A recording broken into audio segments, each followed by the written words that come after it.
If you're a leader in the church world today, you're most likely hearing people talking about transition and succession in their organizations. This seems like a topic that is on the mind of every board and senior leaders everywhere these days. And you've probably heard other leaders talking about handing off the baton. This is by far the most prevalent metaphor used in transition or succession seasons. But what if we looked at it a little differently?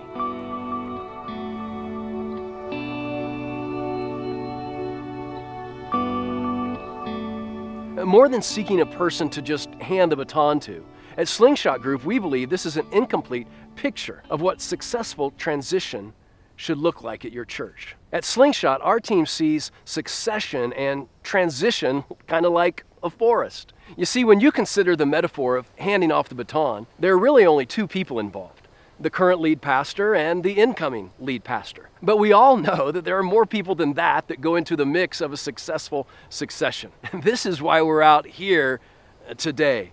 We're at about 6,000 feet above sea level. There is a whole lot that goes on in this mountain and forest ecosystem, just like in your church. Did you know that if you had Googled succession planning a decade ago, it would not have been church staffing firms and leadership consulting websites.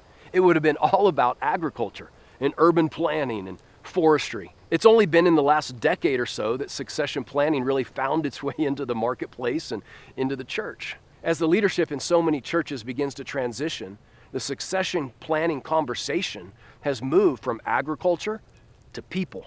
And you know what? That's a good thing, because so much hangs in the balance of a successful transition at your church. We believe the ecosystem of your church is unique and complex. Just like this forest, the ecosystem of your church actually has 5 distinct aspects that should be taken into consideration in order to achieve a successful transition. Those aspects are protecting organizational continuity, emergency transition management, proactive exit planning, the new leader hiring, and leadership pipeline development. These 5 aspects all play a unique role in your transition really being fruitful and successful.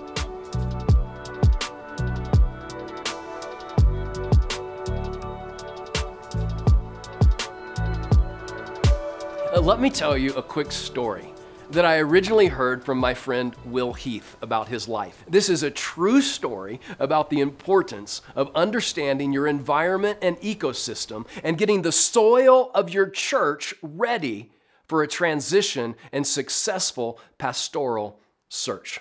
And so for me, I love when I have time to work in my yard. And what I usually do on a Saturday when I have some free time is go to Home Depot or Lowe's or something like that, and I start shopping around for a bunch of trees or plants or shrubs. Well, a few months back, I noticed down the street from my house, our neighbor has this fantastic avocado tree. And our family eats a lot of avocados, and avocados are pretty expensive. So I said, hey, I'm gonna go find an avocado tree. So on this specific Saturday, I find an avocado tree. I spend a little bit of extra money, to get one that's stronger and a little bit bigger. I go out and I plant this tree in my backyard. Fast forward about 2 or 3 months, the tree's not really growing at all.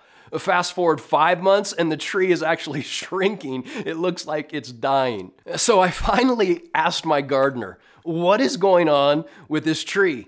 And he says, this tree needs far more sunlight. You've planted this tree in a completely shaded area, and the soil is just way too wet. You see, the reason the avocado tree didn't flourish was not the fault of the tree, right? I mean, whose fault was it that the avocado tree didn't grow? It was my fault. Essentially, what happened is this: I bought a great tree for someone else's yard.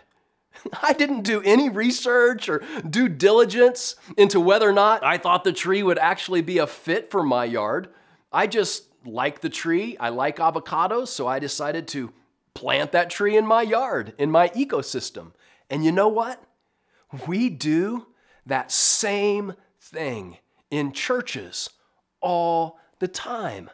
We fall in love with leaders and we plant them in our church without even considering if it's the right soil for them to flourish. We hire great leaders for someone else's church.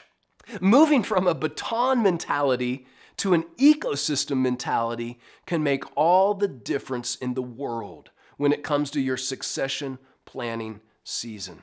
The relay race or handing off the baton mentality is often just saying, hey, that leader looks great.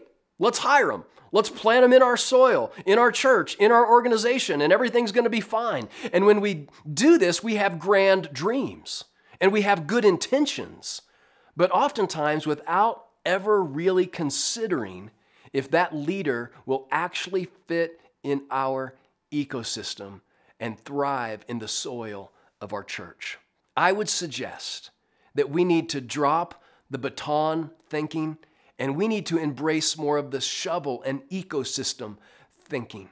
We need to take time to properly evaluate the condition of our soil so that a succession can be smooth and successful. If you're looking to ensure that the soil of your organization is healthy, not toxic, so that whoever is planted can thrive in leadership for many years to come, then just fill out the form at the bottom of this page.